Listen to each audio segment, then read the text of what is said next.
Ինձ շատ են թվում բազմաթիվ պացիենտներ դիմային ցավերով։ Նման ցավերը առաջացնում են սաստիկ ցավեր, տանջանք, ֆիզիկական եւ էմոցիոնալ։ Դիմային ցավերի պատճառը կարող են հանդիսանալ տրիգեմինալ նևրալգիան,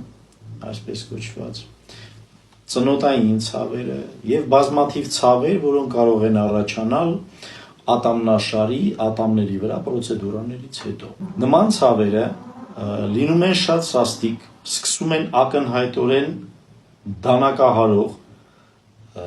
ծակող, ցնցող բնույթի,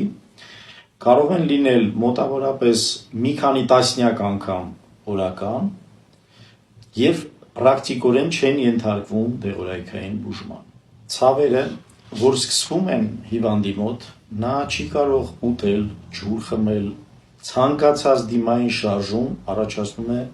սաստիկ ցավեր։ Շատ հաճախ նման ցավերը կարող են ընդգրկել եւ ստորին ծնոտը, ծամող մկանները,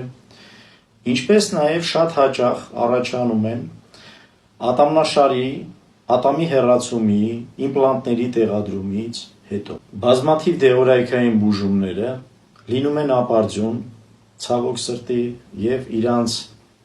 ուզածին չեն հասնում։ 20 տարուց ավելի աշխարհում կիրառվում է բոտուլինոթերապիայի մեթոդը նման ցավերի դեպքում։ Ինչու՞մ է նա կայանում, կիրառվում է բոտոքսը, կատարվում են հատուկ ներարկումներ, հատուկ կետերին։ Մենք Հայաստանում 4 տարուց ավել կիրառում ենք այդ մոտեցումը, ներարկում ենք բոտոքսը եւ հիվանդը արդեն 1-2 օր հետո զգում է ցավազրկման էֆեկտը եւ փոփոխությունները։ Զանգահարեք, մենք կօգնենք ձեզ։ Առողջություն եմ ձեզ ցանկանում։